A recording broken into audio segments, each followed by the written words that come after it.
आचार्य चरण क्या कह रहे, को हम तुच्छा परम अधमा, सबको प्रणाम कर रहे हैं, गुरुदेव सबको प्रणाम कर रहे हैं, तो हमको शिक्षा लेनी चाहिए।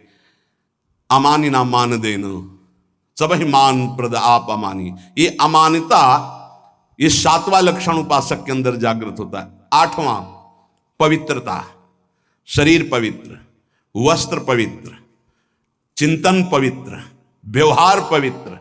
छल कपट से व्यवहार दूषित हो जाता है। अरे बहुत बहुत, अगर आप भगवत मार्ग में, तो कभी ऐसा मत करना, क्योंकि जिससे कर रहे हो और आप उसके बीच में ईश्वर विराजमान है, उसी की आराधना के मार्ग में तो चले हो। पवित्रता, शरीर पवित्र हो और वस्त्र पवित्र हो। ये आपका लघुशंका, मल त्याग आदि बहुत सावधानी से पवित्रता का निर्वाह करोगे तो शरीर राग का नाश हो जाएगा। ध्यान रखना, जितना पवित्र हो कोई, उतने शरीर राग का नाश होगा। ये उल्टा लक्षण है। शरीर को पवित्र रखना, शरीर राग का नाश। शरीर को अपवित्र रखना, अत्यंत ममता आसक्ति शरीर से हो जाएगी। देखो, इसलिए अत्यंत ममता आसक्ति शरीर से है।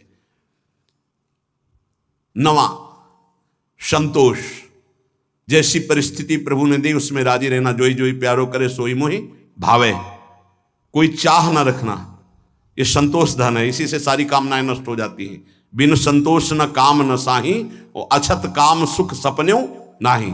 बिना संतोष के कामनाओं का नाश नहीं होता। तो उपासक के हृदय में संतोष आ जाता है, जैसा प्रभु ने दिया। आज सब्जी भी नहीं है, प्रभु की बड़ी कृपा है, रोटी अकेले पा ली। आज रोटी भी नहीं है, जल से काम चला लिया। किसी संत से किसी ने पूछा कि प्रसाद पाया, तो उन्होंने कहा नहीं, माधुकरी नहीं मिली। फिर क्या पाया? बोले पा लिया है। क्या पाया? बोले भूख को पा लिया है। आज प्रभु की इच्छा है से भूख को पा लिया है। संतोष, काहू सो कछु न चाहोगो, संतोष। 10वां तितिक्षा, महान सहनशील। दूसरे के कटु वचन, शरीर की पीड़ा, ऋतुओं का प्रभाव, अंदर की जलन, संतुष्टायन के नवा। तितिक्षा, ये महान लक्षण है भगवत प्राप्ति के मार्ग के पथिक का। जरा सी बात में विक्षिप्त हो जाना, चिड़चिड़ा स्वभाव कर लेना, नाना प्रकार की असत वृत्तियों में दौड़ जाना, ये साधक का स्वभाव नहीं होता। बड़े से बड़े कष्ट को हंसकर सहना, बड़े से बड़ी विपरीत परिस्थिति को मुस्कुरा के सहना, ये भगवान के पार्षद का लक्षण होता है। आप भगवान के पार्षद हैं, भगवत मार्ग के पथिक, चाहे गृहस्थी हो चाहे विरक्ति। 11वां निष्कपटता, संत सरल चित जगत हित जान स्वभाव सने।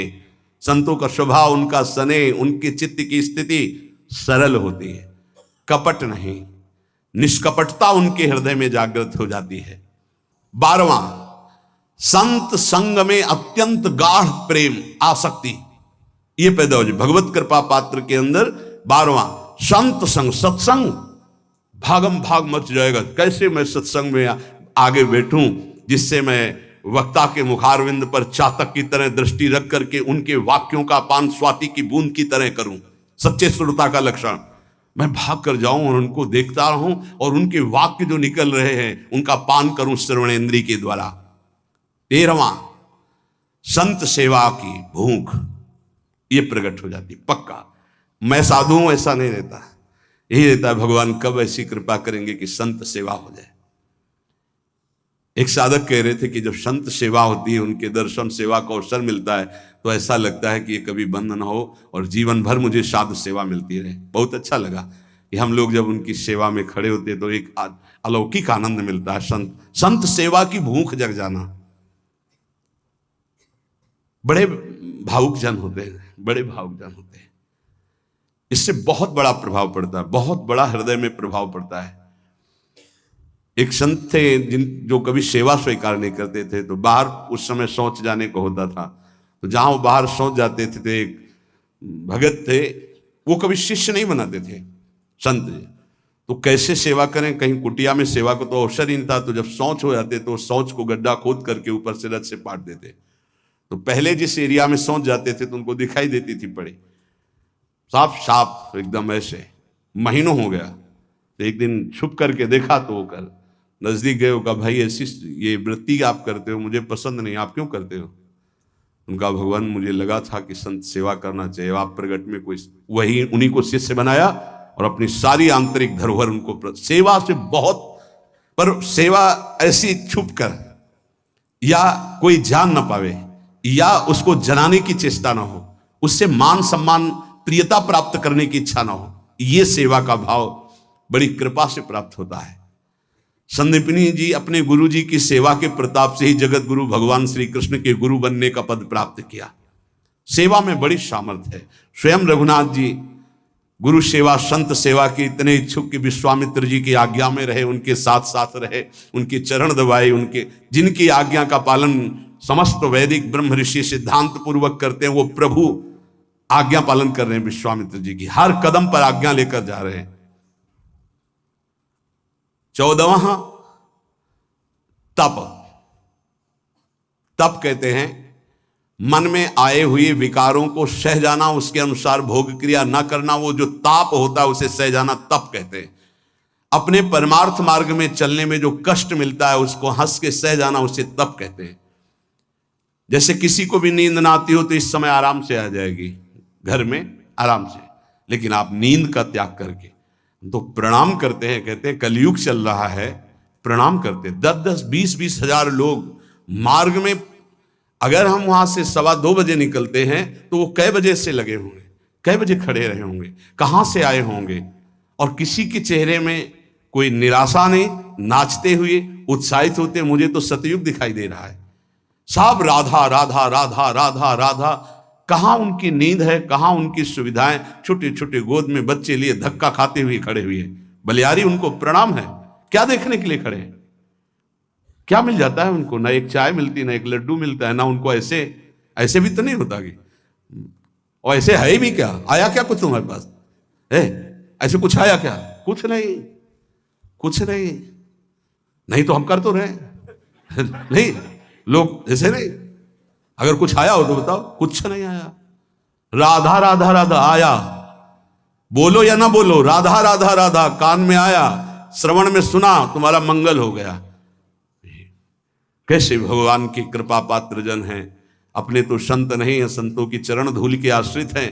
वो केवल संत दर्शन मात्र के लिए दूर दूर से गाड़ियों से आकर के रोड में खड़े। आप सच्ची मानिए, जब दृश्य देखिए वहां पार्क उधर से जब मुड़ते हैं तो दोना पत्तल कीचड़, जहां कूड़ा है वहां वो खड़े हैं। तो उनके चरणों में मन प्रणाम करता है कि उनको ये नहीं कि मैं कीचड़ में घुसा खड़ा हूं या ये अशुद्ध दोने पत्तल उनके ऊपर खड़ा हूं, बस कहीं से भी दर्शन हो जाए मैं खड़ा हूं। प्रणाम है। तप, अपने धर्म के पालन में जो कष्ट मिलता है उसको सहना। अपने धर्म के पालन में जो कष्ट है उससे, जैसे आप संयम से चल रहे तो काम वेदना जागृत हो रही, कोई आपको कटु वचन कह रहा तो क्रोध वेदना आ रही, आप अपने परिवार के मोह का पोषण नहीं कर रहे तो मोह जला रहा है, आपके पास अर्थव्यवस्था नहीं तो लोभ आपको सता रहा है। कई तरह की ऐसी वेदनाएं ताप हैं, पर साधक उधर ध्यान न देते हुए वो भगवान की तरफ बढ़ता, उसे ही तपस्वी कहते हैं। भारी तपस्या इसे कहते हैं। 15वां स्वाध्याय, अपनी वाणी जी का गायन और शास्त्र सिद्धांतों का स्वाध्याय। ये अगर आप नहीं भी करते हैं तो सुनने को मिल रहा है आप सबको।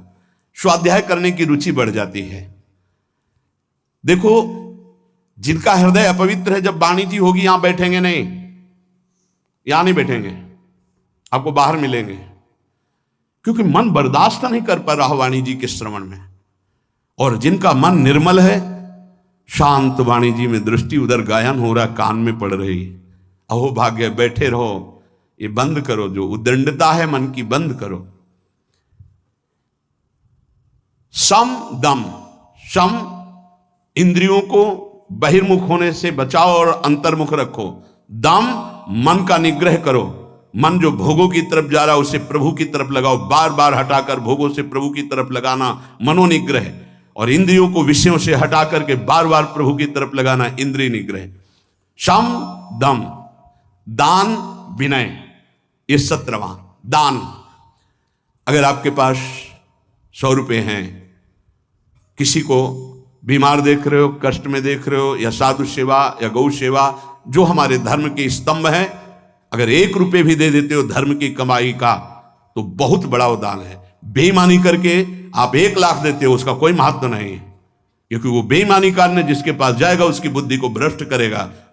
धर्म के द्वारा कमाया हुआ यदि 1 रोटी भी दे देते हो तो वो दान माना जाता है। और अगर कहीं ये मानकर दे देते हो कि आपकी वस्तु आपको समर्पित, तो सेवा बन जाती है। विनय, आपका व्यवहार विनय पूर्वक होना चाहिए। सबहिमान प्रद आप अमानी, विनय इसी में आएगा। हंस बोले बहुमान दे, तरुषम सहनशीलता होए, परम उदार कहे सब कोई, सोच नमन कबहू करे, कब? जब वृत्ति भगवदाकार हो जाए तब। नहीं, पहले प्रवचन में कहा है कि नारियल जैसा स्वभाव होना चाहिए, ऊपर से जटिल और कठोर और अंदर से मृदु। अगर ऊपर से मृदु रखोगे तो घायल हो जाओगे। तुम्हारी सामर्थ्य नहीं कि माया के आक्रमण को सह पाओ। एक बार जो तुम्हारी तरफ देखे दोबारा प्रियता भरी नजर से ना तुम देखो ना वो देखे, जब तक भगवत साक्षात्कार। इसीलिए उत्तम साधकों को देखा गया गंभीर मुद्रा। हिम्मत ही नहीं पड़ेगी कि तुम उनसे संभाषण कर लो, पक्का तुम्हारी हिम्मत नहीं पड़ेगी कि बात करो। अगर तुम्हें श्री हरिवंश भी कहना है तो एक बार सोचना पड़ेगा, वही जाकर सिद्धावस्था को प्राप्त होते। पहले ही व्यवहार में विनम्रता और हंस बोले बहुमान दे, तो तुम्हारी सामर्थ्य नहीं कि तुम व्यवहार के प्रेम को पचा पाओ। विनय। 18वां आर्जव। आर्जव कहते हैं सरलता को। अंदर की सरलता बहुत उत्तम है, बाहर की कठोरता अति आवश्यक है साधक के लिए। बहुत जरूरी है। अगर बाहर से सरल हुए तो धोखा हो जाएगा। ये इसीलिए शास्त्र अनुभवी जिज्ञासु तभी ले पाएगा जब अनुभवी मिलेंगे, नहीं तो शास्त्र को सरल होना चाहिए। तो कैसा सरल होना चाहिए? बहुत सावधान हृदय सरल होना चाहिए, बाहर बहुत विवेक पूर्वक। बिल्कुल कोई ऐसा सरल नहीं है कि साधक से आप संभाषण कर लें, ऐसा स्वभाव बनाना चाहिए। सरल हृदय, संत सरल चित्त। जरा शब्द पर देखिए, सरल चित्त। चित्त में सरलता हो, व्यवहार आपका निष्कपट निश्चल और व्यवहार थोड़ा शुष्क हो। कब तक? जब तक भगवत प्राप्ति न हो जाए। नहीं तो अगर शुष्क नहीं तो फिर रस में मक्खियां भनभनाने लगेंगी। आंतरिक रस बढ़ाओ, बाहर शुष्क रहो। जब बाहर ठाकुर जी श्री जी आदेश करें कि अब बहने दो रस की धारा, तो वो फिर संभाल लेंगे। 19वां दया। दया बिना साधु कसाई, दया करी तो आफत आई। ये उड़िया बाबा के वचन है। दया बिना साधु कसाई, दया होनी चाहिए, लेकिन वही दया तुम्हें मुक्त करेगी, वही दया तुम्हारे अंदर होनी चाहिए। दया का उल्टा क्या है? याद। भगवान की याद भुला दे, ऐसी दया कभी मत करना जैसा भरत जी ने किया। भरत जी ने दया किया और ममता साथ में जोड़ दी, भगवान का भजन छूट गया। अगला जन्म हिरण का बने तब भजन शुरू हुआ। दया करनी है, पर दयालु भगवान का स्मरण करते हुए जो दया हो जाए, ऐसी दया नहीं करनी कि भगवान का स्मरण छूट जाए और हम फंस जाएं उस दया में। बहुत ऐसी जगह है जहां दया में फंसा जाता है, फिर निकलना बहुत कठिन होता है, भगवान ही निकालते हैं। दया। और 20वां है प्रबल श्रद्धा। एक होती श्रद्धा, हमें आप पे बहुत श्रद्धा, प्रबल श्रद्धा। किसी के कुछ भी कहने पर भी हमारी श्रद्धा में कोई फर्क नहीं है, कुछ भी। जैसे श्री बलि जी की प्रबल श्रद्धा श्री भगवान पर। गुरुदेव कह रहे हैं कि इनको 3 पग देने को कहा है, तुम्हारी सारी संपत्ति नष्ट हो जाएगी, ये तुम्हें 1 इंच जगह नहीं छोड़ेंगे। ये त्रिभुवनपति भगवान हरि हैं, वापस ले ले संकल्प, मैं कह रहा हूं। प्रबल श्रद्धा, गुरुदेव की बात नहीं मानी। और प्रबल श्रद्धा, शाप दे दिया, जा ईश्वर भ्रष्ट हो जा, फिर भी कोई भय नहीं, संकल्प किया। प्रभु ने अपना विस्तार किया, नाप लिया सब कुछ और फिर डांट लगाई। देखो प्रबल श्रद्धा। बोल 3 पग पृथ्वी दान के लिए कह रहा था, आप कहां? गुरु ने मना किया था, नहीं माना ना, बड़ा दानी बनता था। वरुण पास से बांध दिया जो प्रतिपल महान कष्ट देता है। अब बोल 3रा पग कहां पूरा करेगा? बलि जी की प्रबल श्रद्धा में कोई फर्क नहीं पड़ा। प्रहलाद जी के नाती हैं, महाभागवत प्रहलाद जी के नाती विरोचन पुत्र महाराज बलि। उन्होंने कहा प्रभु अभी तो आपको प्रणाम भी नहीं किया, हाथ बंधे नहीं आपको प्रणाम करता। प्रभु हम अपने वचन से पीछे नहीं हटने वाले। 3 पग कहा था, 2 पग में सब नाप लिया, उतने ही बड़े बनो जितने बड़े में मांगा था, और तीसरा पग मेरे सर पे रखो और मुझे नाप लो। 2 पग में संपत्ति और तीसरे पग में संपत्तिवान को भगवान बिक गए। इसे कहते हैं प्रबल श्रद्धा। गुरु ने साप दे दिया, गुरु ने मना किया, भगवान ने बांध दिया, कटाक्ष किया, पर श्रद्धा पे कोई फर्क नहीं पड़ा। इसे कहते हैं प्रबल श्रद्धा। 21वां विवेक। ये विवेक बहुत बड़ा साधक का बल होता है, ये कहीं फंसने नहीं देता, हर जगह से विवेक बचा लेता है। बहुत सुंदर अस्त्र है विवेक, जो हर समय काटता रहता है। मोह, ममता, राग, काम, क्रोध, लोभ, मद, सबको काट के भगवान की प्राप्ति कराने में बहुत बड़ा हाथ है विवेक का। और ये विवेक किसी बाजार में नहीं मिलता, ये केवल साधु समागम में मिलता है। बिन सत्संग विवेक न होई, और राम कृपा बिन सुलभ न सोई। बिना सत्संग के विवेक नहीं होता, बिना राम कृपा के सत्संग नहीं प्राप्त होता। 22वां दृढ़ वैराग्य। दृढ़ वैराग्य त्याग कहते हैं। भोग सामग्री की भोगने की इच्छा है पर भोगूंगा नहीं क्योंकि भगवत प्राप्ति करनी है, इसे त्याग कहते हैं। भोग सामग्री की भोगने की इच्छा का ही नाश हो गया है। भोग सामग्री आसपास है लेकिन नहीं, इच्छा ही नहीं है, उसका नाम वैराग्य है। दृढ़ वैराग्य, यहां से लेके ब्रह्मलोक तक के किसी भी भोग की सामर्थ्य नहीं कि उस उपासक के मन को ललचा दे, चलायमान कर दे, उसे दृढ़ वैराग्य कहते हैं। ये जागृत हो जाता है। 23वां एकांत सेवन की रुचि, अंतर्मुख।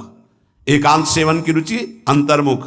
बाहर के लिए कमरे की बात नहीं है। यहां कमरे में भी बैठकर आप एकांत नहीं रहेंगे यदि अंतर्मुख नहीं है। विषय चिंतन कर रहे हैं तो आप बाहर ही हैं, एकांत नहीं। एकांत अपने इष्ट के चिंतन में निरंतर लगे रहना। 24वां किसी भी तरह का कोई भी परिग्रह न रखना अपने लिए। कोई भी परिग्रह अपने लिए नहीं रखना। जिसने आज दिया है वही कल देगा। जो पूरे विश्व का भरण पोषण करता है वो इस शरीर का भी भरण पोषण करेगा। चिंता क्या करनी है? हम अपने कर्तव्य का पालन करते हैं, चिंता नहीं। हम प्रभु की आज्ञा में अपने जीवन को समर्पित करते हैं, भोगों की संग्रह में नहीं। अपरिग्रह, अपरिग्रह 2 प्रकार का होता है। एक बाहर से लिया हुआ दान और एक अंदर चिंतन। ना हमें भोगों के, अगर आज जो है ये खाने को मिल जाता, अगर ऐसा वस्त्र मिल जाता, ऐसा ऐसा, ना अंदर से चिंतन और बाहर से प्राप्त होने पर जितना हमारे शरीर का भरण पोषण इसके अलावा नहीं है, हमें नहीं चाहिए। अगर वो उस पर महत्व बुद्धि है तो परिग्रह, परिग्रह है तो भगवान के अनुराग में बाधक है। अपरिग्रह बाहर और आंतरिक दोनों जगह से आशा शून्य हो जाना। आशा ही परमम दुखम, नैराश्यम परमम सुखम अपरिग्रही का लक्षण है। बिना आशा के जो भोग प्राप्त हुआ है उसमें भी पहले विवेक के द्वारा देखना है कि धर्मयुक्त है कि नहीं, फिर विवेक के द्वारा निर्णय करना है साधना में सहयोगी है कि नहीं, फिर कितनी आवश्यकता है उतना उपभोग करना। 25वां समाधान। कई बार कहा है सत्संग में कि साध्य और साधन के विषय में साधक का समाधान हो जाना चाहिए। आपको पता है आपका साधन क्या है, आपको पता है आपके साध्य कौन है, बस साध्य निश्चित किए, श्यामा श्याम। साधन उनके गुरुदेव के द्वारा जो दिया हुआ उपासना का मार्ग है, बस उसी पर। अब साध्य साधन के विषय में कोई प्रश्न नहीं, कोई संशय नहीं। चित्त का भगवदाकार हो जाना, अपने आराध्य देव में समर्पित हो जाना ही वास्तविक समाधान कहा जाता है। अब इस इष्ट के विषय में या साधन के विषय में कोई शंका नहीं, उसे समाधान कहते हैं।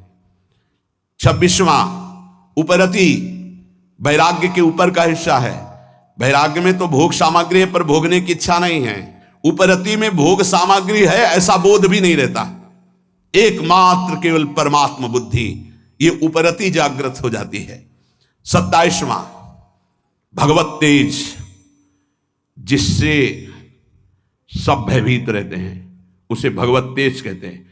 कोई भी त्रुटि गलती करोगे, कोई भी धर्म विरुद्ध आचरण करोगे, तुम्हारा मन सामने आने के लिए नहीं कह पाएगा। तुम कटोगे, सामने नहीं आओगे, तुम्हारा अगर ज्यादा अपराध बन गया तो निंदा करने लगोगे, द्वेष करने लगोगे गुरुजनों से, क्योंकि तुम्हारे नाश का कारण बनेगा। भागवतिक तेज, जैसे श्री कपिल जी महाराज से सगर के जो 60,000 पुत्र थे, वहां आश्रम में घोड़ा बंधा हुआ था, उनको तो पता ही नहीं था, ध्यान में थे, किसी ने बांध दिया। उनको लगा कि इन्होंने तो उपद्रव मचा दिया, तो केवल देखा था, सोचा नहीं था। इतने में सब के सब भस्म हो गए।